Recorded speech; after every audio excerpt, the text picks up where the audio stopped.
MMA Meltdown on the Fight Network continues. I am Gabriel Morency. Let's continue our conversation in UFC Fight Night previews and breakdowns with Reed Kuhn, Fightnomics.com. Normally at this time of the year, when you talk about Oklahoma, you're talking about Sooner football, but let's talk about UFC Fight Night 49. Benson Henderson takes on Rafael Dos Anjos. Interesting matchup, similar to the Michael Bisping number against Kung Lee. Benson Henderson's about a 3-1 favorite in this fight, and I like Henderson in this fight. You look at Dos Anjos. Rafael Dos Anjos likes to bully his opponents. I don't think he's going to be able to bully Benson Henderson, and I think a lot of people lost a lot of confidence in Benson after the second loss to Anthony Pettis. But other than an early loss in his career, he hasn't lost to anybody besides Anthony Pettis. Reed, oftentimes what we see with fighters, when they have a kid, it can be a motivating factor. When they get married, sometimes it can be a motivating factor. Other times, fighters that have had some success can get married and then maybe sort of lose focus a little bit. I don't know if that's what happened with Benson Henderson, but he didn't seem to be the same Benson Henderson for about a year or so. And he seems to be getting back to that. He seems to be meaner now. I know he's a devout religious man, but it's almost like he was too nice. He's got a little bit of an edge to him right now. What are your thoughts on this matchup? Well, I like the matchup, and I agree with you. I also like Benson Henderson. And a point on his lifestyle, I mean, he's a clean living kind of guy, and he trains really hard outside the ring, and he actually got pretty competitive in jiu-jitsu for a while. And I don't know if maybe that was a distraction, although the submission loss is kind of contrary to that trend. But he is married now. I actually got to see him about a year ago at the conference in Vegas, the Expo. Hung out with him, and he's a very healthy guy. He's not one of those guys that trains, does camp, and then gets out of shape, packs on pounds. He stays in shape constantly. He doesn't party. So in the long run, that really is going to benefit him because as he gets older, more mature, more experienced, to maintain his health and fitness while he's getting more experienced is a very good thing to have as a fighter. And his experience, I think, is one of the big differences in this matchup. These two guys, with Rafael Dos Anjos, they match up very evenly in terms of pure statistics, performance metrics.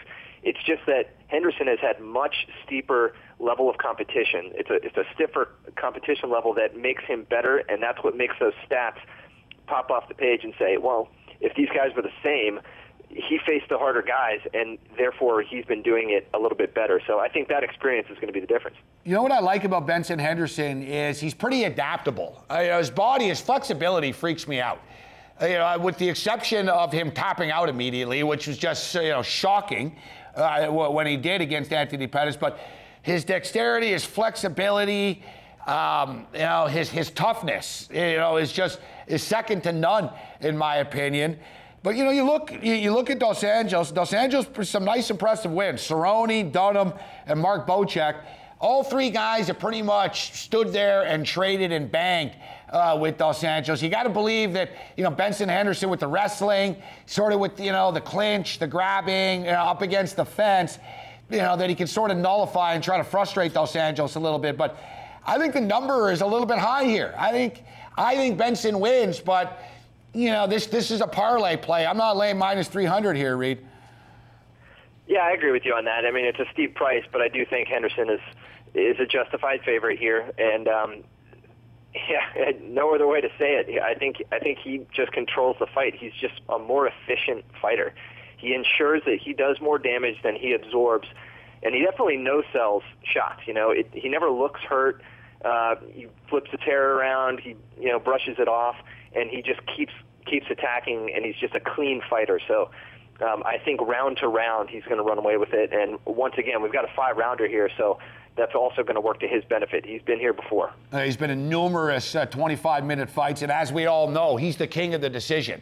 He also knows what the judges want to see, and he knows how to rack up points as well. A fight that I'm excited about here is Mike Pyle and Jordan Mein. And they're almost similar in the sense they're brawlers. They're brawlers.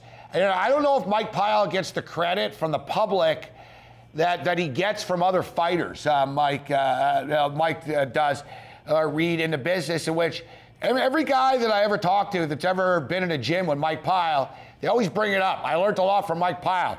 Just the little things, the little intricate things that the average fight fan might not see. He's a lot more technical than people realize. But with all that being stated, Mike Pyle goes in there trying to knock you out. And Jordan Meehan, talking about a kid who's 24 years old, man, and he's already faced, Josh Berkman, Tyrone Woodley, Dan Miller, Matt Brown.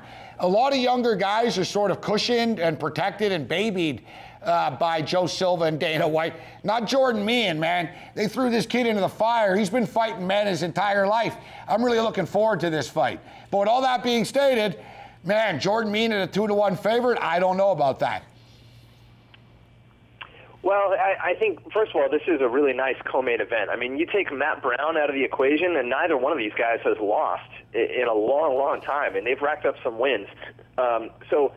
Yeah, these guys have been in with very good competition. There's a massive age discrepancy, 15 or 14 years or so between Mike Pyle and the younger Jordan Meehan. That, to me, is a big red flag. I mean, when you have an older guy facing a much younger guy, they go toe-to-toe. Usually it doesn't work out for the older guy. Now, that said, Mike Pyle is definitely very powerful. He's got a 6% knockdown rate, which is ridiculous. And Jordan Meehan is more of a point striker, and both these guys are very accurate. So if they do go toe-to-toe, the exchanges should favor the younger guy just because he can take more damage, and that's Jordan Meehan. So I think Mike Pyle at some point, he might try to take this to the ground and use his jiu-jitsu where he might have an advantage over Meehan. Yeah, we know Meehan could definitely, he could definitely absorb punishment. And before we move on to the next fight, I just want to say shout out to Lee, Jordan's father, one of the nicest guys in mixed martial arts. And when I first got into the industry, he's one of the first fighters. I guess I'm getting so old now that I've actually covered Lee fighting. So we're going back a ways, but a shout out to Lee, great guy. Fight here in Francis Carmon and Thales, ladies. It's not often, and we only got about a minute and a half here, Reed, but it's not often you see a guy who's won 3 fights in a row fighting a guy who's lost 2 fights in a row. With Thales with a 3-fight win streak since he's been brought back. And Carmon was not tearing it apart. He was winning a lot of close fights and ugly decisions, but he's moved up in competition a little bit, and he's lost his last 2 fights. I like Carmon here in this fight, though. Laying the 50 cents. What do you think? Well, we always have to find one to disagree on. I think Thales Ladies is a game underdog here. It's a close line, and I think it should be. Both these guys are huge for middleweights. They have really long reach, and I think they're used to being the longer guy. So that's going to be thrown out of the equation here. Francis Carmon, his grappling and clinch game and just being the bigger guy, the more athletic guy, that's caused problems for a lot of people. But Thales Ladies is dangerous, and what we saw when he came back to the UFC, he got a lot more aggressive. He was aggressive on his feet. His grappling is definitely world-class. I mean, this is a guy who fought for a title not that long ago against Anderson Silva. So I think he's the more dangerous fighter. The question is, can he, like other people have struggled with, how is he going to deal with Francis Carmon, who is just, he makes it difficult on everybody. He's this giant guy. He's kind of a wet blanket to grapple with. So close matchup, but I'm leaning Thales Ladies is the more dangerous fighter here. Yeah, you made a lot of sense, in which Carmon doesn't really do anything great. It's sort of the complete package. But with that being stated, even though I had Dalloway, I was impressed by Carmon in his loss to Jacare, actually. Yeah, he showed me a hell of a lot. He dug down deep. All right, unfortunately, we got to wrap it up. So as I stated, we're going to give away a couple of copies of Fightnomics. Read Kuhn's great book. You can check him out, fightnomics.com. Always a pleasure, Reed. Thanks a lot for the time, buddy.